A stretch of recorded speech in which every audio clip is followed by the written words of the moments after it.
La radio qui vous parle de NBA, c'est Radio Off Basket. Le basketball, c'est mieux à la radio. Canada, the NBA title is yours. The Toronto Raptors are the 2019 NBA champions. Serge Ibaka, say it, Jack, say it, rack it up there, Jay. Serge Ibaka said, no, get that garbage out of here. 112-109. Pascal, the three, good! All-star. Swatted by Boucher. Chris soaring in, finger roll. Little French pastry right there. Gotta love it. Bonjour. Bonjour à tous et bienvenue pour cet épisode 16 de Dino Talk, le dernier de cette saison 1. Aujourd'hui, on va faire le bilan de cette saison des Raptors qui aura été, comme pour toutes les équipes, à part celles qui n'étaient pas dans la bulle, une saison très très longue, une saison interminable qui a duré pratiquement un an.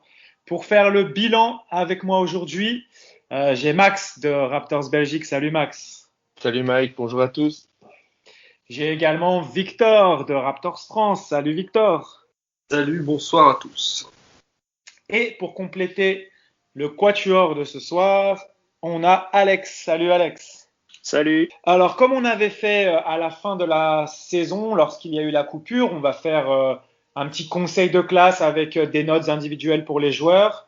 Mais on va commencer par le bilan collectif. Chacun un peu, vous allez me dire ce que vous retenez de cette saison. Est-ce que vous êtes déçu? Est-ce que vous êtes satisfait? Est-ce que vous pensiez qu'on pouvait aller plus loin? Est-ce que c'est déjà pas mal? Vous allez un peu revenir là-dessus. Qui veut commencer? Moi, je suis satisfait de la saison. C'est une saison réussie. J'aurais bien aimé quand même passer le Tour de Boston. C'était pour moi l'objectif début de saison que je m'étais donné, que j'avais fixé à l'équipe. Je m'étais dit, allez, si on peut aller le plus loin possible. Et puis voilà, on perd en match 7. Bon, en match 7, l'année d'avant, ça a réussi. Donc voilà, on verra cette année-ci. Moi, je pense que c'est un peu une année compliquée qui va arriver, une année un peu de transition. On va voir on va en reparler dans ce podcast, mais peut-être un petit peu. Mais il va y avoir des semaines qui vont arriver et qui seront décisives pour la saison. Très bien. Alex, si tu veux enchaîner. Oui, écoute, juste 2-3 petites choses. Dire que déjà défendre un titre, ça annonce obligatoirement une saison compliquée. Quand on rajoute le contexte qu'on connaît, c'est 2 fois plus, j'ai envie de dire. Maintenant, quand on regarde le bilan qu'on peut faire des saisons des grandes équipes avec des gros objectifs, je pense aux 2 équipes de Los Angeles ou à celle de Milwaukee, je pense qu'on s'en sort pas mal. On est quand même dans une meilleure situation et le bilan est plus positif que celui des Clippers ou des Bucks. Évidemment, les Lakers qui ont remporté le titre, on en parle. Ça, évidemment, leur saison est évidemment réussie, mais je pense que celle des Raptors aussi. L'année de post-titre est compliquée, le départ de Kawhi a été compliqué, mais ce groupe a bien répondu. Le coaching staff aussi a, pour ma part, bien répondu aux attentes. Donc non, la saison dans l'ensemble est plutôt positive, c'est sûr. À toi, Victor, quel bilan tu tires? Un peu en demi-teinte. C'est compliqué, comme l'a dit Alex, de défendre un titre.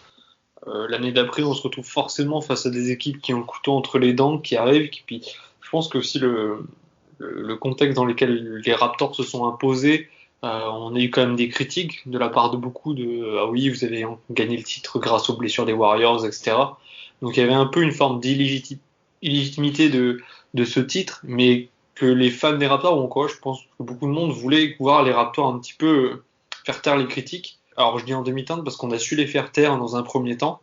Le côté plus négatif, je pense que c'est plutôt la bulle. Même si on a vu des Raptors qui étaient motivés, etc., je pense que malheureusement, on a vraiment subi cette coupure. Et que cette coupure, malheureusement, on a eu le droit à ce qu'on redoutait. C'est-à-dire qu'en fait, avant la coupure, on était vraiment sur un rythme très élevé. Des joueurs tous bien dans leur rythme. Une équipe vraiment soudée, pleine d'ambition, qui avait envie d'aller loin. Et d'un coup d'un seul, coupure. Alors même si les joueurs sont revenus, on a quand même fait une belle reprise. mais on n'a pas fait une reprise sur le même rythme qui aurait pu nous valoir d'espérer mieux. On espérait tous mieux parce qu'on avait tous des souvenirs de cette équipe avant coupure. Voilà, l'arrêt de la NBA nous a fait du mal. On pousse les Celtics qu'on a. Alors après, il y a des motifs à faire valoir. Hein. On nous annonçait loin derrière les Celtics. Finalement, on finit devant en saison régulière. On nous dit qu'on va se prendre une volée. Finalement, preuve en est qu'on arrive à les pousser en 7 matchs. Voilà, demi-teinte, mais je pense il y a plein de choses qu'il faut prendre individuellement. C'est trop compliqué de prendre une saison, comme tu as dit, aussi longue dans son entièreté. Et voilà, je pense qu'il faut vraiment avoir un peu l'œil partout sur cette saison des Raptors. Parfait, je vais vous donner mon avis. Moi, c'est une grosse déception malgré tout. Je pense vraiment, je reste persuadé que si ça s'était déroulé dans des conditions normales, les Raptors avaient les moyens d'aller en finale. Malheureusement, on va en parler en faisant le bilan individuel des joueurs. Il y a 1 ou 2 joueurs qui n'ont pas été au niveau auquel on pouvait les attendre, surtout offensivement. On va revenir dessus.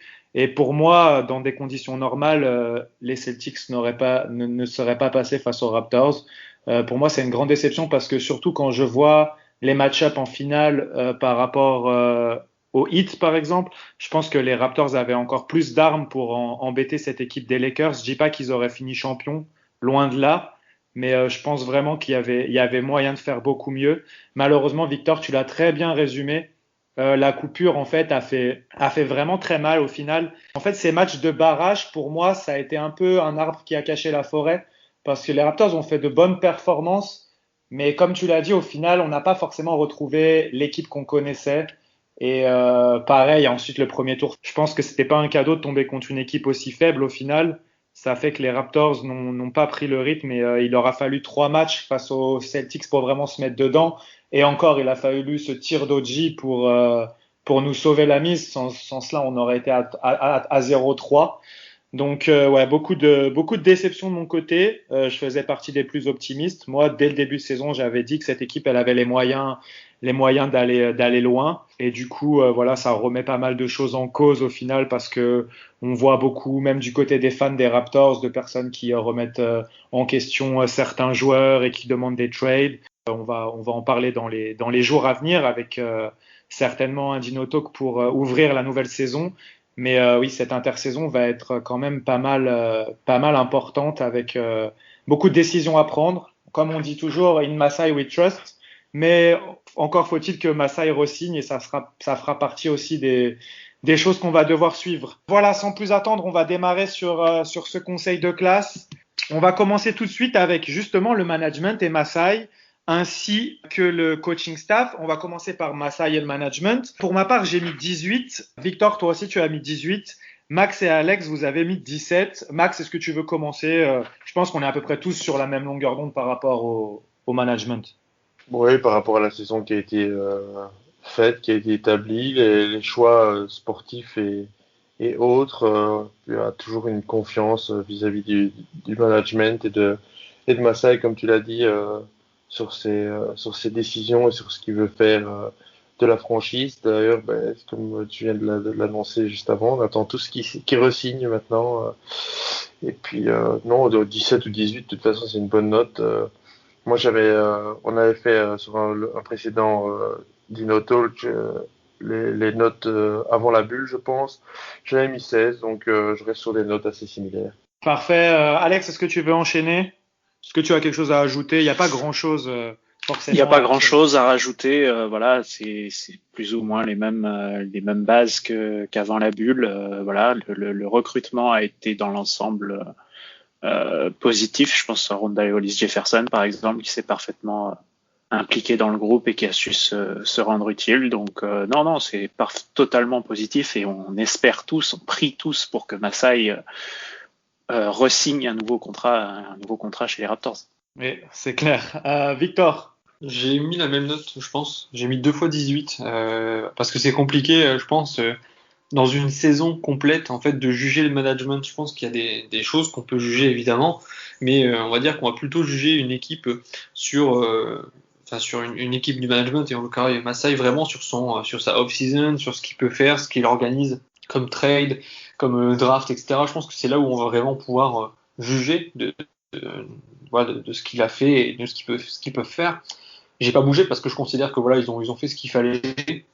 J'aurais presque eu envie de donner un point de plus sur cette fin de saison, juste pour Alex McKinney. Alors, peu de gens le connaissent. Alors, quand on est chez les Raptors ou qu'on les suit vraiment assidûment, on peut peut-être le connaître, ou alors en tout cas, on connaît son visage.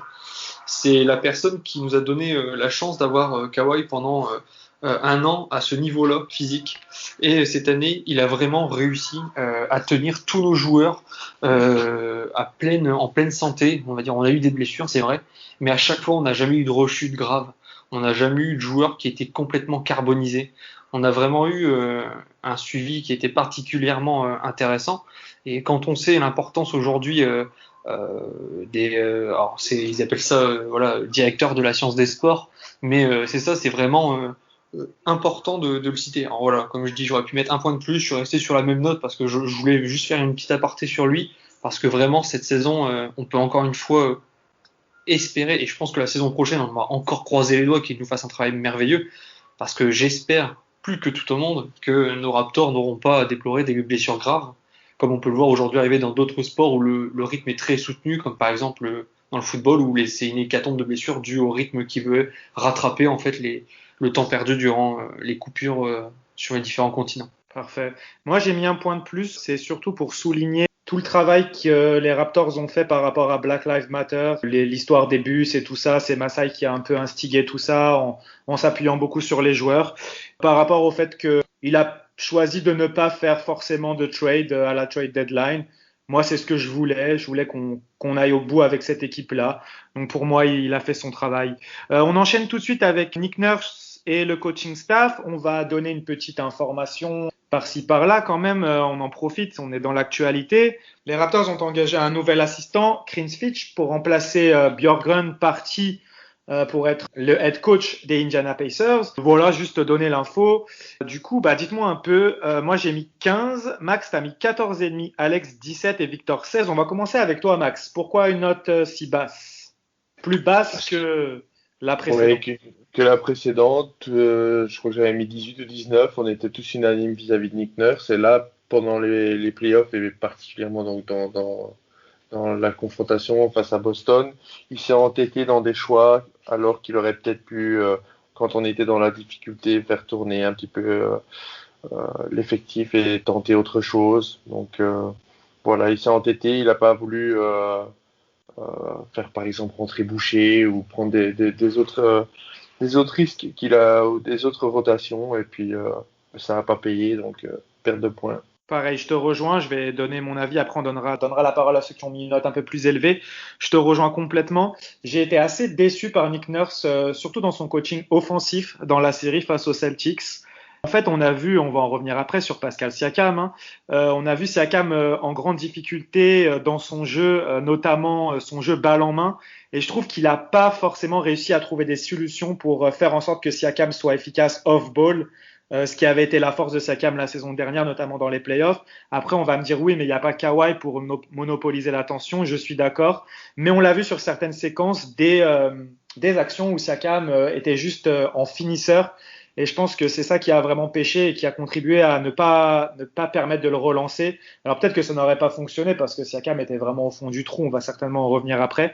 Mais j'ai été déçu là-dessus, et tu l'as dit, Max, sur les rotations. Il s'est vraiment entêté avec sa rotation à 8, alors que la force de l'équipe, ça avait été vraiment d'avoir une rotation profonde pendant toute la saison. Et c'est vrai que c'est une petite déception.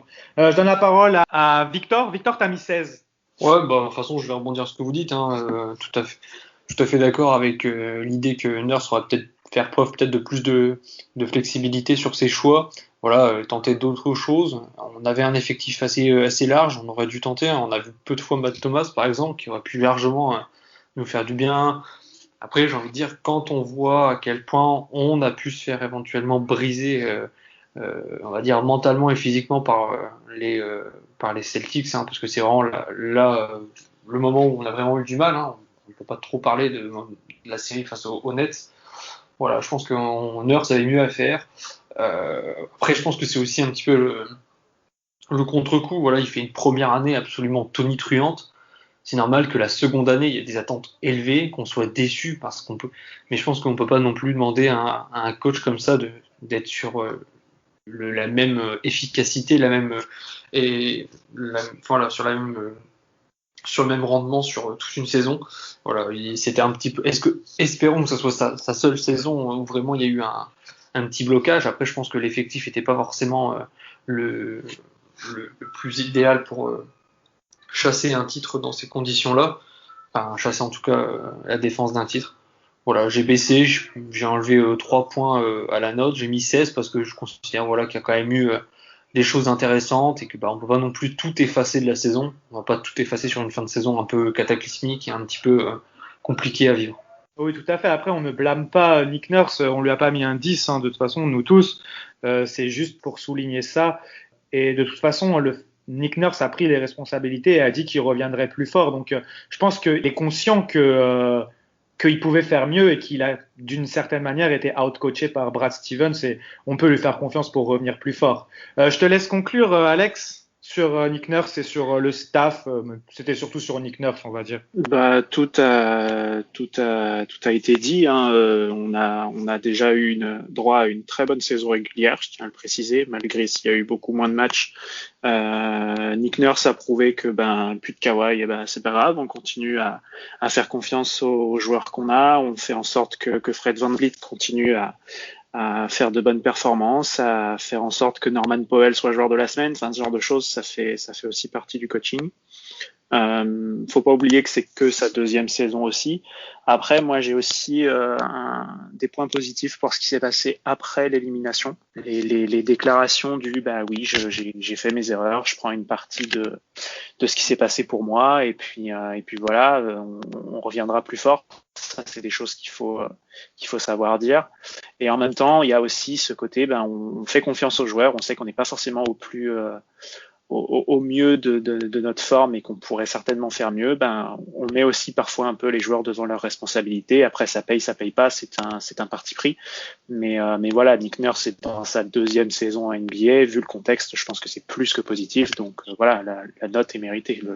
Le range entre 15 et 17 est largement mérité. Parfait, on enchaîne avec la deuxième partie de ce podcast. On va parler un peu des joueurs, on va rapidement passer sur les joueurs qui ont très peu joué dans la bulle. Je parle de Dewan Hernandez, Stanley Johnson, Malcolm Miller, Oshae Brissett. On les a tous mis non notés, on pouvait pas les noter de toute façon. Stanley Johnson a eu un peu de temps de jeu, on l'a vu un peu à la main et Max a voulu lui donner un 7. Max, juste dis-nous ce que tu retiens de Stanley Johnson. Un bon match contre les Nuggets, le dernier match de la saison régulière où on avait fait tourner l'effectif et c'était tous les joueurs inhabituels qui jouaient et il a fini la partie avec 23 points, 4 rebonds et 6 passes, une très belle performance et moi qui l'avais sous-noté puisque j'avais mis un 2 sur 20 à la première note, je trouvais ça normal de lui rendre un petit hommage parce qu'il a été performant et on a vu quelques éclairs de génie que je pense qu'il pourrait être capable de faire, mais il faut qu'il soit plus régulier et qu'il nous donne qu'il ait de la confiance. Pour remettre dans le contexte, il faut savoir que Stanley Johnson a une player option et qu'il y a de fortes chances qu'il soit encore dans l'effectif la saison prochaine parce qu'on ne le voit pas refuser cette player option et tenter de partir ailleurs. Il n'aura certainement pas plus que, je crois, c'est 3 millions que les Raptors peuvent lui offrir. Donc certainement Stanley Johnson sera là. Est-ce que Thor et Alex, vous aviez un mot à dire sur un des autres joueurs qui sont non notés? Dans l'idée, c'est 4 joueurs très particuliers. On attend de voir ce que Stanley Johnson va donner. Il lui reste encore une saison pour prouver qu'il peut servir à quelque chose. Après Miller, je sais pas si c'est encore si on peut encore penser qu'il va rester dans l'effectif. Après pour Hernandez et Brissett, c'est 2 jeunes joueurs. On sait qu'Hernandez c'est un intérieur et peut-être que l'intérieur des Raptors va être un peu plus light en concurrence durant les prochains jours avec la free agency, etc. À voir ce qui se passe. Brissett aussi, c'est un intérieur qui peut jouer, qui a de bonnes qualités, donc on verra bien. Je pense que une note c'est trop prématuré, on aura peut-être plus l'occasion de les noter l'année prochaine. Pas grand-chose à ajouter, hein, tout a été dit. On les a trop peu vus pour émettre un avis, à voir si la suite de leur carrière se fera déjà sous le maillot des Raptors et avec un petit peu plus de temps de jeu. Ouais, surtout que pour l'instant, il y a beaucoup d'incertitudes autour de la G-League. On ne sait pas vraiment quand ça va reprendre, si ça va reprendre. Information que j'ai eue dernièrement, les 905 vont couper tout le monde. Il n'y a plus que le head coach qui est sous contrat. Je voulais avoir l'assistant qui est francophone et j'ai appris qu'en fait, il fait plus partie de l'effectif et que il devrait repartir la saison prochaine avec des staffs réduits. Donc affaire à suivre, voir s'ils vont reprendre certains de leurs assistants. Mais malheureusement, la G-League, c'est très compliqué là. On ne sait pas vraiment où elle s'en va avec le Covid et tout ça. Donc affaire à suivre pour ces joueurs. On va tout de suite rentrer un peu dans les joueurs qui ont joué un peu plus, peut-être pas assez à notre goût. On va partir sur Matt Thomas. J'ai mis 12, Max a mis 12 et Alex et Victor, vous avez mis 11. Max, tu veux commencer sur Matt Thomas ? Pas grand-chose à dire sur Matt Thomas. Il a fait une bonne saison. Il a fait ce qu'on attendait de lui. Il a eu des éclairs de génie. Il a su enflammer la Scotiabank Arena. Il a su nous enflammer, nous, quand on était sur place ou devant notre écran avec ses tirs à 3 points. Voilà, maintenant, on attend plus de lui. On verra si dans les mois qui viennent ou les années à venir, il sera toujours chez nous et et son temps de jeu sera augmenté ou pas. Et si ce sera un joueur NBA d'avenir ou pas. Ça a beaucoup de questions, mais sur ce qu'il devait faire cette saison, il a rempli les objectifs. J'ai mis 11 parce que c'est compliqué de noter un joueur dont on n'a pas forcément vu beaucoup. Je lui ai mis un petit peu plus que la moyenne parce qu'il a été efficace par moment, mais parfois il a peut-être été un petit peu trop en dedans. Après, c'est compliqué pour un joueur qui rencontre la NBA comme ça d'un coup d'un seul. Je pense qu'il peut nous surprendre, qu'il va peut-être pouvoir amener quelque chose l'année prochaine. J'espère pouvoir le revoir dans un rôle un peu différent. Voilà, c'était compliqué parce que là, il y avait aussi un problème de création chez nos Raptors, donc forcément, c'est compliqué de créer du shoot pour Matt Thomas, donc il était obligé un petit peu de se créer son shoot tout seul, ce qui n'est pas sa qualité première. Donc on verra bien à l'avenir. Voilà, Matt Thomas, bonne surprise, plutôt à confirmer. Pareil, il fait partie de ces joueurs qu'on n'a pas forcément vu venir dans le roster cette année et qui, à chaque fois qu'ils ont été sollicités pour être sur le terrain, ils ont fait ce qu'on leur demandait, ni plus ni moins, donc à surveiller parce que je pense qu'il a le potentiel pour faire un petit bout de carrière quand même, à voir ce que ça donnera. Je suis du même avis, je pense que j'ai envie de voir Matt Thomas avec un temps de jeu et un rôle plus important la saison prochaine. On va suivre tout ça, pas grand chose de plus à dire. On va passer sur Chris Boucher. Chris Boucher, finalement, par rapport aux notes qu'on lui avait mises sur la saison régulière, il a pas mal baissé. Je vais donner mon avis en premier. Vous me direz si vous êtes d'accord. Moi, j'ai mis 12, Max a mis 12, Victor et Alex, vous avez mis 11. Pour moi, en fait, Chris Boucher, c'est pas forcément de sa faute, c'est juste qu'il a juste eu beaucoup moins de temps de jeu avec le retour de tous les titulaires. Et du coup, il a pas forcément pu s'exprimer comme il l'avait fait avant. Chris Boucher, il est, si je me trompe pas, je crois qu'il est restricted free agent.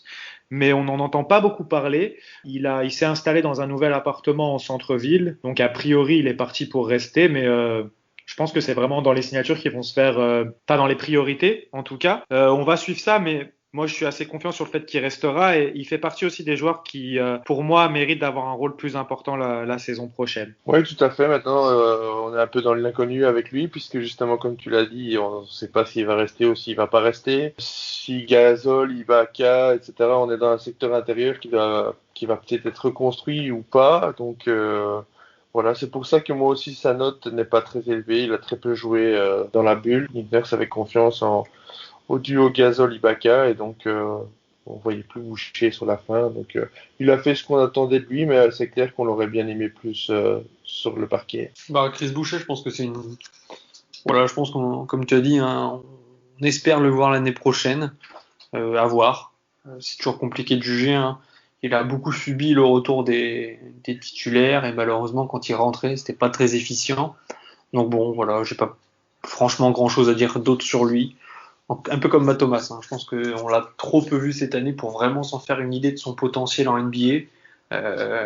J'espère le voir un petit peu plus l'année prochaine et vraiment un potentiel à confirmer, mais je suis persuadé qu'il va pouvoir rendre quelques services à notre secteur intérieur. Très bien, et Alex, si tu as un truc à ajouter, sinon on peut passer. Juste le fait que sa son temps de jeu sera soumis aux décisions et aux événements de la free agency qui approchent, parce qu'effectivement, son temps de jeu a été extrêmement réduit parce que l'importance de Gasol et les performances d'Ibaka ont fait qu'il y avait il pouvait se contenter des miettes, quoi. Donc effectivement, sa note a baissé par rapport à ce qu'on avait mis avant la bulle, mais c'est vraiment loin d'être de sa faute. Parfait. Max, tu voulais ajouter quelque chose? On attend de voir. Moi, je serais pas contre après si Gasol s'en va, avoir un Chris Boucher avec un peu plus de temps de jeu. Maintenant, moi, je serais pas contre non plus l'arrivée d'un Torontois qui viendrait de Cleveland. Moi, il y a une rumeur qui est passée à un moment sur Tristan Thompson et moi, je le veux bien dans notre secteur intérieur aussi. Parfait. On enchaîne avec un profil assez similaire à Chris Boucher qu'on n'a plus trop vu après la bulle, mais par contre, vous l'avez beaucoup mieux noté que moi, je vois. On va parler de Rondé Hollis Jefferson. Je lui ai mis 12, Max, tu lui as mis 15, Alex et Victor lui ont mis 14. Rondé, je lui avais mis 16, je vois, donc à la aux premières notes. Donc pour moi, il a pas fait moins bien que le début de saison. C'était un bon second couteau et il a rendu service. On peut pas lui mettre une mauvaise note et puis je pense que l'année prochaine il sera plus là. Il y a de fortes chances. Victor, est-ce que tu as quelque chose à ajouter sur Rondé? Ouais, c'est toujours difficile avec ce genre de joueur. Voilà, c'était un bon joueur qui méritait d'avoir un contrat en NBA cette année. Il a rendu d'excellents services. Je pense qu'il a vraiment fait ce qu'on lui disait de faire. Il a été avec Stalin Johnson parmi les deux joueurs qui se sont pris un coup de pied au cul en début de saison.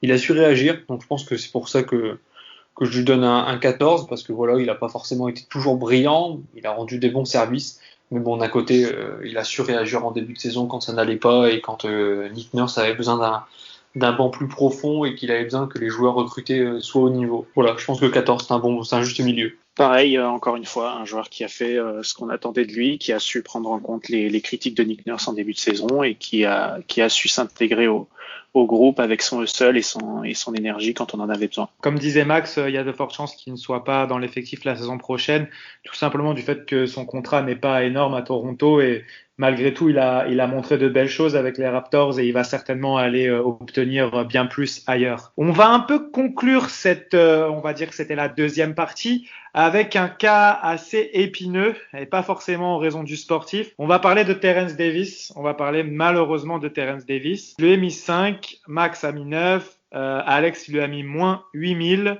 et Victor lui a mis 9. Qui veut revenir sur cet épisode malheureux? Alex, vas-y, je te laisse commencer vu que tu as mis moins 8000. Ça se justifie complètement. Oui, moi je me suis complètement emballé. C'était plus pour la vanne évidemment, mais c'est extrêmement décevant. Je pense qu'on a tous été dévastés en apprenant en lisant ce tweet qui a annoncé ces événements qui n'auraient jamais dû avoir lieu. On ne sait pas encore ce qui va devenir de lui, son contrat, etc. Il doit être garanti jusqu'à la date approche, je crois. Et voilà, c'est très dommage parce que jusque-là, il avait montré énormément de belles choses. C'était vraiment la belle surprise de cette année. Encore une fois, un joueur qui vient plus ou moins de nulle part et que les Raptors arrivent à mettre en évidence. Mais voilà, on refuse d'avoir ce genre de comportement et d'affaires, c'est intolérable. Donc voilà pourquoi je me suis lâché sur sa note. Ouais, pour rappeler, si certains ne sont pas au courant, ça a fait beaucoup de bruit, mais bon, peut-être que certains n'ont pas suivi les événements pendant la coupure. Terence Davis c'est la femme de Terence Davis qui s'est rendue à son hôtel et il y a eu une altercation. Ça s'est fini avec Davis qui a frappé sa copine devant son enfant et qui a été arrêté à New York. Son jugement va être le 11 décembre. Sachant que son avocat l'a joué fine en plaidant non coupable. Du coup, son contrat est devrait être garanti dans la semaine. Les Raptors, avec la présomption d'innocence, ne pourront pas, quoi qu'il en soit, le couper. C'est forcé qu'ils vont le garder parce que jusqu'à présent, il est considéré comme innocent. Après, à voir, une fois que le jugement sera passé, ce qu'ils décident de faire. Les Raptors ont décidé de laisser, comme ça s'est fait pour la plupart des équipes NBA, de laisser l'affaire entre les mains de la ligue. Pour des cas similaires, peu de joueurs ont été complètement virés. On sait que des Kuruc, des Nunn sont toujours dans leur équipe respective. Ils ont été suspendus quelques matchs en début de saison, mais c'est pas allé plus loin que ça. Les Raptors ont eu un précédent avec Kay Felder, mais c'était dans les 905. Là, ils l'avaient viré directement. On va voir comment ça se passe, mais je serais honnêtement, même si pour moi c'est pas la chose à faire, je serais même pas étonné que Terence Davis soit encore avec les Raptors au début de la saison prochaine, mais honnêtement je ne l'espère pas. Quel est ton avis dessus, Victor? Alors, je suis assez intransigeant avec ce genre de personnes. Quand on voit que la NBA se veut aussi être un modèle pour toute la jeunesse, en tout cas en général, je pense qu'il y a une certaine forme de... Voilà, je pense qu'on peut être un joueur qui n'a pas forcément envie de se montrer, qui est très en dehors de tout. Alors c'est compliqué, mais on voit très bien qu'il y a toujours des joueurs en NBA, dans toute équipe confondue, qui se montrent plus que d'autres. Certaines qui sont très antipathiques, dont on a mal. Par exemple, je vais prendre l'exemple de Kevin Durant. Il y en a pas mal qui ne l'aiment pas. Mais pour autant, on ne peut pas nier le fait que ce soit un extraordinaire joueur. Voilà, on peut avoir ce côté, j'ai pas envie qu'on m'aime, tant pis, moi tant que je joue mon basket, je pense qu'il y a des limites à pas dépasser. Dans l'idée, au début, j'avais dit ouais, si on prend que sa saison sur le fait qu'on va dire seulement basé sur le jeu, je voulais mettre 15-16 parce que c'était vraiment une excellente surprise, encore une fois, pour un joueur non drafté. Si je prends en compte évidemment uniquement l'aspect image, je lui mets moins 30 000 et plus encore. Voilà, j'ai mis 9 parce qu'il faut noter un tout, donc je pouvais pas lui mettre au-dessus de la moyenne parce que voilà, malheureusement ça fait du mal à l'image des Raptors, ça lui fait du mal à son image. Je veux dire, quand on est un joueur non drafté, on se doit d'être encore plus irréprochable parce qu'on est vraiment passé entre les mailles du filet et on a eu une seconde chance finalement. Dommage qu'il n'ait pas pris exemple sur Fred VanVleet qui ne fait que montrer toute sa... je veux dire, quand on voit à quel point il met en avant sa famille, son envie de travailler, d'être payé au niveau de ses espérances et de son jeu, je pense qu'il y a vraiment deux modèles sur cette fin de saison qui rentrent en contact. Voilà, je suis très déçu par Terence Davis, je l'avoue. Vraiment très très déçu. Mais bon, voilà. Après, si on doit parler du jeu, évidemment qu'il a fait une bonne saison dans les limites de son utilisation et de sa première année. Sinon, voilà, je n'ai pas grand-chose de plus à rajouter. Yeah, complètement. Si on prend en compte dans le jeu, c'était une très bonne saison de sa part et il peut faire partie des déceptions du fait qu'il n'ait pas joué plus dans ses playoffs. Max, toi, tu as pris aussi en compte le jeu pour mettre 9, j'imagine. Oui, c'est ça, parce qu'il avait fait une saison correcte et voilà, oui, j'ai pris surtout le jeu en compte et les événements qui se sont suivis ont fait un petit peu descendre la note. Maintenant, moi, je me suis pas trop exprimé là-dessus, je laisse faire, même si je suis, bien sûr, je ne cautionne pas, mais je vois que d'ailleurs, on n'est pas la seule franchise qui a des soucis. J'ai vu qu'aujourd'hui, il y avait les Cavaliers qui avaient un problème avec Kevin Porter Jr., qui avait eu un problème d'armes à feu, etc. Et à mon avis, ça risque de faire aussi couler de l'encre là-bas. Donc, la Ligue et la NBA aura plusieurs dossiers à gérer dans les semaines qui arrivent, à mon avis.